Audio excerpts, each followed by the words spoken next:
দাঁড়িয়ে আছে, এটি হচ্ছে বিআরটিসি। সেই বিআরটিসিতে আমরা দেখেছি সকাল থেকে 800, 1000, ইভেন 700 টাকা করে ভাড়া কাটা হচ্ছে।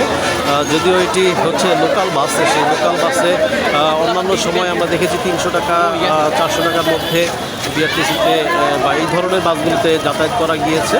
কিন্তু এই মুহূর্তে আমরা দেখতে পাচ্ছি সেখানে 800 থেকে 1000 টাকা পর্যন্ত যাত্রীদের কাছ থেকে নেওয়া হচ্ছে এবং তাদেরকে বিভিন্নভাবে হয়রানির শিকার করা হচ্ছে।